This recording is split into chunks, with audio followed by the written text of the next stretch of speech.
Tervetuloa taas tänne Leffahullu YouTube-kanavan pariin. Meikäläisen kaveri laitteli viestiä. Hän on myymässä fyysistä leffakokoelmaansa ja kyseli vähän ensin arvoja, jonkun leffojen arvoja, koska oli laittamassa niitä myyntiin. No meikäläinen sitten laittoi viestiä, että hei, jos sä haluat myydä niitä, niin mä voisin tulla katsomaan, että olisiko siellä jotain mielenkiintoista, jotain mitä meikäläinen haluaisi ostaa. Joten nyt meikäläinen on lähdössä kaverin tykö vähän katsomaan, mitä leffoja hänellä on siellä myynnissä, koska kaikkea hän ei ensinnäkään on myymässä ja mitä kaikkea sieltä siis löytyy. Ja nyt käydään vähän kurkkaamassa, mitä sieltä oli ja ennen kaikkea siis katsotaan tarkemmin, mitä sieltä mukaan tarttui. Eli siis tämmönen kassillinen leffoja tuli kaverilta sitten lopulta ostettua. Eli kiva kassillinen ja niin kuin sanonta kuuluu, niin kyllä mä näistä jotain maksoin. Eli kaverin kanssa vähän sovittiin tommonen lopullinen könttäsumma. Könttäsumma oli 60 €. Eli sinänsä, no joo, se on ihan ok hinta. En halunnut kuitenkaan ihan liian halvalla tätä satsia niin kun ottaa, että kyllä nyt kaverille aina hyvä hiukan jotain maksaa, mutta näytän nyt ensimmäisenä se, että 60, mutta puolet oli tää. Että vaikka ei niinku hintaa sinänsä erikseen, mutta tälle sovittiin, että olisiko 30. Niin tää on 30 ja sitten tää loppu kassillinen periaatteessa toisen 30. Eli tää The Shield-sarja, koko sarja 7 kautta Deluxe Edition, eli tämmönen brittijulkaisu. Tää näyttää tällaiselta salkulta, missä on niinku tämmöiset niinku poliisikansiot. Tää sarjassa oli tosi vahvasti ne poliisikansiot esillä, eli poliisisarja. Jos joku ei ole nähnyt, niin siis sieltihän oli Michael Chiklissin pääosan näyttelemä. Hän oli tämmönen etsivä Wick Mackie ja sitten hänen tämmönen vähän kovempi kyttä porukka, niin he sitten teki hiukan laittomuuksia myös siellä. Heillä oli omia pikku sivubisneksiä ja 7 kautta kesti tosiaan ja oli kovia näyttelijöitä. Siinä oli Michael Chiklissin lisäksi oli C.G.H. Pounder, Walton Cockinsia, Michael Chasea, Benito Martinezia muun muassa. Ja tässä oli sivurooleissa oli Forest Whitakeria muun muassa ja Glenn Closea ja niin poispäin. Tämä oli tosi kova sarja aikana ja jotkut kaudet tuli useampaa kertaakin katsottu, mutta vilkaistaan vähän tänne sisälle. Eli tosiaan tämä on tämmönen magneetit kulmista ja sitten aukeaa ja tämä on tosiaan tämmönen niinku poliisikansio. Täällä on näitä niinku juttuja. Season 1, 2, 3, 4, 5, 7 ja additional bonus evidence. Bonusmateriaalia näyttää täältä sitten. Tiedä saaks mä tätä kuin hyvin näytettyä, mitä täältä siis löytyy. Eli jos täältä ottaa tän yksittäin vaikka pois. Season 1.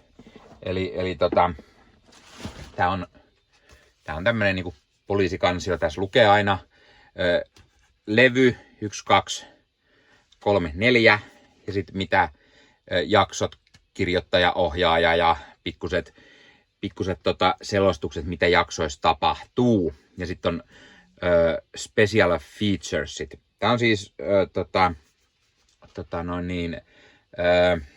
DVD julkaisu. Meikäläisellä on tää koko sarja kyllä itsellään, DVDllä myöskin, mutta oli niin pirun hieno, että mä halusin tän niinku itselleen. Ja sit moni aina valittaa, että nämä pahviset tappaa levyt, varsinkin tietty, jos kyseessä on DVD, niin saattaa olla vähän huonoksi, mutta ei haittaa, koska mullahan on tästä siis tää ihan perus Nordic julkaisu. Ja käydään nyt läpi äkkiseltään vaikka tosta. Saaks nää otettu kätevästi koko boksi sieltä pois. Eli tosiaan siitä löytyy siis samalla lailla kakkoskausi, kolmoskausi, 4, 5, 6, 7. Ja sitten oli tää Additional Bonus Disc on tämmöisessä vielä erillisessä Exclusive Confidential Evidence. Ja mä tykkään, että siinä on tommoset niinku kahvirinkulat, että poliiseilla on ollut pöydällä ja se on sitten unohtunut sinne. Tyylikäs julkaisu mun mielestä kaikin puoli. Joo, tää on kuitenkin, vaikka tää on tämmöisessä hienossa kotelossa, niin tää on periaatteessa perusjulkaisu, että tässä ei ole mitään niinku, tässä ei ole mitään muuta lisähärpäkettä mukana. Eli niinku tämmönen boksi, ja sit kun sä avaat sen, sä katot, niin siellä on näin paljon vielä tilaa, niin periaatteessa sinne olisi voinut mahtua joku pikkukirjane esimerkiksi, tai joku juliste tai jotain. No se bonusdisk on, mutta siis niinku silti jotain. Kaiken kaikkiaan ihan tyylikäs boksi, ja mä ajattelin, että kyllä mä tän halun hyllyyn. Sopii hienosti jonnekin. Tää leffahuone alkaa olla vähän täynnä, mutta jonnekin. Sitten itse asiassa lisää bokseja. 3 Spike Lee joints. Do the Right Thing, Kuuma päivä, Viidakkokuume ja Clockers. Tää on siis tää Nordic DVD-julkaisu. Ja ei aiemmin löydy tätä Spike Lee-boksia itseltään, eikä varmaan löydy edes mitään näistä leffoistakaan. Mä oon nähnyt näistä Viidakkokuumeen, mutta mä en ole ihan varma, oleks mä nähnyt noita muita. Mä joskus junnuna teiniässä tuli jotain Spike Leetä näistä katsottu, enkä muista. Mutta sitten tässä on tämmönen kiva pikku vihkone, kertoo vähän näistä leffoista jotain, ja sitten on tommonen erikseen tärkeä tietoa Spike Leestä siis. Eli mukava tämmönen boksi. DVD-muodossa joo, mutta otetaan nyt huomioon, että me en muista kuinka paljon näistä on tehty Blu-rayta täällä meillä päin.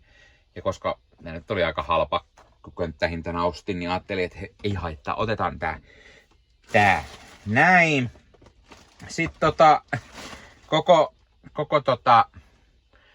setin ainoa Blu-ray oli Tom Cruise Interview with the Vampire-leffa. Tietty Brad Pittit, Antonio Banderakset ja Christian Slaterit löytyy tästä leffasta sekä nuori Kirsten Dunst. Tää on Nordic-julkaisu. Päätin, että mä haluan tän siksi, että mä en ole tätä nähnyt monen vuoteen. Mulla on itselläni vaan DVD, niin tää oli hyvä päivittää Blu-rayhin sitten. Sitten lisää bokseja. Täällä oli tässä tosi paljon bokseja. Nää oli oikeastaan 2. Katsotaan, jos mä löydän sen toisenkin. Kuriositeetin vuoksi ostettua boksia. Star Warsia. Nikkele lisää Star Warsia. Alkuperäinen trilogia on varmaan 10 kertaa vähintään kokoelmassa, mutta hei, kerta ainakin kiellon päälle, ja siinä sitten prequel trilogy vielä samanlaisena setteinä. Näissä oli lopulta ihan ok könttäsumma, niin mä ajattelin, että hei, otetaan nyt Star Warsia lisää vielä meikäläisen Star Wars-kokoelmaan. Eli saadaan 2 tämmöistä erilaista julkaisua. Mulla ei ole aikaisemmin näitä julkaisuja, koska nämä on brittijulkaisuja, niin näitä ei ihan helpolla meiltä Suomesta ainakaan löydä. Ja en sit, ei ihan viitti tilata mistään ulkomailta näitä tällaisia perus DVD-julkaisuja, koska hitto vielä maksaa aika paljon postittaa tällaiset näin. Mutta tosiaan tästä löytyy molemmat, sekä original-trilogia, sitten tämä prequel trilogy. Sitä uusinta ei ole tällaisena julkaisuna tietenkään tullut ollenkaan. Tää on niinku jännä, koska tää on tämmönen pahvikotelo, ja silti se on täältä ylhäältä avattava. Ja sieltä lähtee kaikki nämä leffat erillisissä koteloissa, mikä ihan jees sinänsä, niin ei ole niinku, ei käy sit huonosti. Nämä on näitä tämmöisiä ohkaisia levykoteloja. Mä en ole nähnyt monen vuoteen missään enää. DVD-aikakaudella TV-sarjoissa oli paljon tällaisia ohkaisia kansia. Ja tää esimerkiksi, siis tuossa tää oli niinku melko halpa, kun kuuluisi tähän könttähintaan, mutta tää esimerkiksi löytyy molemmat versiot, eli tässä on se vuoden 1997 se Lucasin muuttelemaversio, mutta jokaisesta leffasta löytyy bonusdisk, missä on sitten alkuperäinen teatteriversio, eli se muuntelematon versio, eli on 4.3 letterbox-formaatissa, kuulkaas ihan, ja niin kuin toiset on sitten widescreenissä, ja täällä lukee not for individual sale, eli ei ole tarkoitettu julkaistavan näissä. Nämä kuvamateriaalit on samat kuin niissä meikäläisillä on irtona nämä kaikki. Ei siis tämmöisenä ohkaisena, koska näitä ei saa irtona myydä, mutta Ruotsissa myytiin, tai tuli nämä kaikki leffat silloin irtona myöskin. Täällä on kotelo ehkä hiukan kärsinyt joissain, mutta eihän ne tässä häiritä. Niin Original Trilogy. Ja sitten kun minä tuolta ehkä jostain saan noit takaisin, niin saan sitten vielä näytettyä tämän esiosatrilogia. Ja tässä on tämmönen pahvihärpäke. Ja sitten takaan se on samanlainen kuva kuin edestäkin. Pahvihärpäke pois sen verran, että saa esiteltyä. Aukeaa samalla lailla täältä ylhäältä. Ja samalla lailla kaikki on erikseen ohkaisissa koteloissa ja ei ole tarkoitus yksin myytiin, mutta siis nämähän on ihan täsmälleen samat kuin ne perus DVD-julkaisut, mitä meillä ihan täällä Pohjoismaissakin julkaistiin. Nämä on täsmälleen samat kansitaiteet kaikissa. Nämä on 2 levyn versioita. Meillä tuli mun mielestä ne täsmälleen samat, mitä meillä julkaistiin silloin perus DVD. Mutta hei, nyt mä oon tämmöisessä boksissa myöskin meikäläisellä tämmönen brittijulkaisu. Kaveri aikanaan osteli paljon briteistä leffoja, niin siksi oli tällaisia julkaisuja. Sitten otetaan tuolta lisää boksia. Tää oli oikeastaan tämmönen boksikauppa ja tässä on boksi, minkä kaveri sanoi, että saat vaikka ilmaiseksi. Mä sanoin, että no otetaanko ilmaiseksi saa. Ice-T Snoop Dogg's Collectioni. Eli Wrecking Groove, Crime Partners ja Urban Menace. Kaveri sanoi, että nämä on kaikki ihan hirveitä leffoja, mutta nämä on tämmöiset 3 leffaa, missä molemmissa löytyy sekä Ice-T että Snoop Dogg. Ja tää on tämmönen meidän Nordic Scanboxi julkaisu, pikku tämmönen pahvi. Ja sitten ne on kaikki erillisissä koteloissa. Ja nämä on näitä oikein vanhoja tämmösiä halppisleffoja. Julkaistiin silloin takaa tämmönen. Näitä oli tosi paljon monestakin, että julkaistiin tämmönen vähän halvan näköinen. Tää oikeesti näyttää siltä melkein, että nämä olisi tulostimella tulostettu nämä kannet. Mut hei, mikäs siinä? Niin. No kun homma on se, että moni leffa, mitä meikäläinen tulee, en mä tiedä tuleeko näitä koskaan katsottu, mutta ilmaiseksi hyllyyn, niin hei, miksikäs ei, Ice-T ja Snoop Dogg. Sitten siitä seuraava boksi, koska oikeesti tää on aika boksikama. Eddie Murphy Collectioni. Tää on myöskin Nordic-julkaisu, eikö se oo? Kyllä.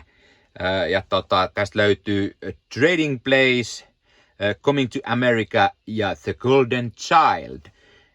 Tyylikäs Eddie Murphy tommonen kuva. Mä tykkään, mulla on useampikin näitä tämmösiä näyttelijäbokseja, missä näkyy tää on niinku näyttelijä ja sopii hyvin niitten kanssa. Paitsi on kaikki täällä varmaan ihan eri puolilla tää leffahuoneessa. Ei oo mahtunut. Tässä saada ne johonkin ehkä yhteen. Mutta tosiaan nämä on kaikki myös tällaisessa erillisissä koteloissa. Prinssille morsian löytyypi tollanen. Vaihtokaupat, eli Trading Places. Ja sitten tää kultainen lapsi, Golden Child. Mä luulen, että mulla on ennestään Prinssille morsian. Olisiko mulla jopa sama DVD-julkaisu? Koska nämä on irtojulkaisussakin ollut, mutta mulla ei taida olla itse asiassa kumpaakaan näitä Golden Child tai Trading Places. Enkä mä edes muista koska. Mä oon nähnyt mä en ole edes varma, onko mä ikinä kokonaan nähnyt tätä tai tätä. Iso Eddie Murphy-fania mä en ole välttämättä koskaan nähnyt kunnolla näitä. On osittain, mutta mä en ihan varma, onko mä kokonaan näitä leffoja nähnyt DVD-nä, mutta näitäkään, mä en ole ihan varma, onko näistä meillä tullut mitään muuta julkaisua. Mutta miksei vähän Eddie Murphyä sitten myös. Sitten pari boksia vielä jäljellä. Innostuin bokseista. Ja nämä oli just sellaisia, kaverilla oli paljon leffoja, mitä mulla tietty on, niin ei siksi tullut ostettua, vaan tuli just nämä tietyt. John Wayne DVD Gift Set. Tää on tämmönen 5 leffan boksi taas. Siinä on Eldorado, The Man Who Shot Liberty Valance, Rio Grande, The Sons of Katie Eldor ja True Grit. Mä en ole ihan varma, mulla saattaa joku näistä leffoista olla, mutta mulla ei ihan hirveästi ole John Wayne-leffoja, niin mä ajattelin, että hei, John Wayne-boksi. Ja tää on tosiaan kans Nordic-julkaisu. Boksin pohjasta näkee. Ja nämä on kaikki myös erillisissä koteloissa. Eli Kova kuin kivi. Rio Grande. Voittamattomat veljekset. Eldorado. Mä luulen, että Eldorado mulla on näistä. Ja sitten tää mies, joka ampui Liberty Valancen. Mä luulen, että ihan oikeasti mulla ei näistä oo mitään muuta kuin toi yksi. Aikamoinen setti. Ja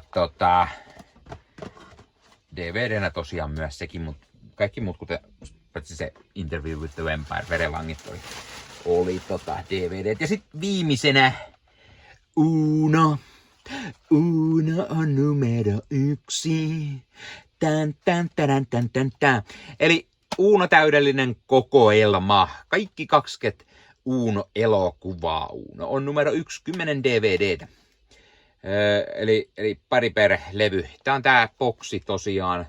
Meikäläisellä on irtona näitä Uno-leffoja. Mulle ei oo kaikki. Mulla on vaan osa näistä. Niin nyt tää boksi, ja kun se kuuluisi tähän. Täällä on joskus, terveisiä vaan kaverille, jos kattelet, niin tällä boksilla on joskus hiukan enemmänkin hintaa jo ollut. Että siitä saa joskus maksaa vähän enemmänkin. Tää on tosiaan kaikki. Jännä, että siihen kaikissa pistetty tää täsmälleen sama Uno-kuva. Mutta löytyy tosiaan kaikki Uno-leffat. Ja myös sinänsä, että tästä löytyy siis tää Uno Turhapuron veli, mikä ei ole edes virallinen Uno-leffa niin sanotusti, vaan se on se epävirallinen. Kyllä meilläkin on Unoissa, niin kuin James Bondeissakin, epävirallista leffaa, niin nyt on koko kokoelma, kaikki 20 Uno-leffaa, niin tuli mukavasti tässä. Tämä on tosi jännä, kun tästä puuttuu. Tässä ei ole niinku mitään pahvia. Tämä on tämmönen irto. Ihan kun tästä pitäisi olla semmoinen pahvisetti, mitä vaan ei ole. Mun mielestä ei edes ollut. Mun mielestä tämä on julkaistu ihan tällaisena. Mutta tämmönen setti. Koitetaan nyt vielä hienosti pistää ehkä tohon. Saadaanko kuvatta koko setti yhteen näyttää. Eli Eli tää setti, mikä mulla tässä oli se 30 €. Ja sitten tää Sieldi boksi oli toiset 30. Eli 30. Itse asiassa paino, no pikkusen menee vasemmalla, enemmän painotaan aika paksu tää boksi, mutta tämmönen kiva setti sitten. Leffoja lähti sieltä. Et ihan hyvä setti mun mielestä. Vai mitä? Pistäkää he kommentteja. Mitä mieltä te oot? Oliko hyvä setti? Oliko hyvä hinta? Tai löytyykö teiltä näitä leffoja? Onko teillä leffoja, mistä te haluatte halvalla eroa? Meikäläinen saattaa olla kiinnostunut ostamaan. Tai saa ihan leffoja vaikka lahjoittaa. Mä lupaan, että mä teen heti videoon niistä ja saatte erikoismaininnat myös tietty kanavalle, jos semmoinen on, että jotain haluatte lähettää. Pistäkää muutenkin kommentteja, mitä mieltä olette näistä leffoista, julkaisuista, löytyykö teiltä jotain näistä ja niin pois päin. Ja hei, jos katsot YouTuben puolelta, niin pistä peukkuun, jos pistä kanavatilauksen muistoskellosta päälle. Näitä aina, koska tulee uusia videoita ja sen lisäksi auttaa kanava kasvamaan. Eli kiitos kaikille, jotka olette kanavan tilanneet. YouTuben puolella siellä on jäsenyydet, superominaisuudet päälle. Sieltä voi jäsenet tulla kanavan jäseniksi ja sieltä saa erikoismainintaa esimerkiksi tohon nimen, kun on kanavan jäsen ja sit saa erinäköisiä hyviä asioita. Näkee ennakkoonkin. Esimerkiksi tämänkin on nähnyt varmasti jo aikaisemmin, jos on kanavan jäsen, tämän videon sieltä ja muita videoita tulee. Esimerkiksi täällä on paljon täällä leffahuoneessa kaiken näköistä, mistä on tulossa lähiaikoina varmasti video, niin niitäkin näkee sitten ennakkoon, kun on kanavan jäsen. Joskus tulee jopa pelkästään jäsenille tarkoitettuja videoita. Ja sen lisäksi on kaikki korostettuja vastauksia ja tila ja tämmöisiä merkkejä ja muuta kaikki. Kyllä te tiedätte YouTube-juttut. 0,99 € kuusi tai 2,99 € kuusi, niillä saa erinäköisiä asioita, kun tilailee tai on kanavan jäsen. Ja niitä supertykkäyksiä, superkommentteja, kaikkea voi laittaa, niin siitä tulee muutamat kymmenet sentit sitten tähänkin suuntaan. Eli kiitos kaikille, jotka olette niitä laittaneet. Ottakaa Leffahullu somekanavat haltuun, Instagrami, TikTokki, Facebook-sivusto, jäne. Meikäläinen tekee Marvel Podcast Suomea, Star Wars Podcastia ja sitten sen lisäksi meikäläinen kuuluu Leffamediaan, jos on yli 30 sisääntuottajia, jotka rakastavat leffoja ja sarjojen katsomista, niiden arvostelemista ja kaikkeen leffoja ja sarjoihin liittyvää. Sieltä löytyy leffa- ja sarja-aiheiset uutiset, huhut, trailerit, sieltä löytyy haastatteluja, kaikennäköistä leffoja ja sarja-aiheista. Ja jos taas haluat ostaa fyysisiä leffoja, niin suomikassu.fi verkkokaupasta voi käydä ostamassa itselleen 4K DVDtä, Blu-raytä. Siellä kun käyttää koodia Leffahullu saa 5 € alennusta, kun ostaa yli 60 €. Mikä se mukavampaa? Pikkualennus, ostaa leffat ja sarjaiset fyysinä hyllyyn, koska koskaan ei voi tietää, koska kun suoratoistopalvelu lähtee muokkaamaan leffoja, poistamaan niitä valikoimastaan. Usein kuvan ja äänenlaatu kärsii, koska suoratoistopalvelujen bittivirta ei riitä. Kun leffa on fyysinä hyllyssä, siinä on paras mahdollinen kuvan ja äänenlaatu ja silloin niin kuin tietää, että varmasti saa laatu. Sen lisäksi fyysinen leffoissa on esimerkiksi bonusmateriaaleja elokuvan tekemisestä. Ostat jonkun erikoisjulkaisun, tyylikäs steelbook vaikka tai premium-julkaisu, niin tulee kaikennäköistä lisähärpäkettä myös mukana, magneetteja, julisteita, kirjasta, vihkosta sen leffan tekemisestä, kaikennäköistä muuta mukavaa. Sen takia fyysinen formaatti on aina jees. No niin, tämä oli Leffahullu podcast tällä kertaa. Ei muuta, ensi kertaa. Se on moro.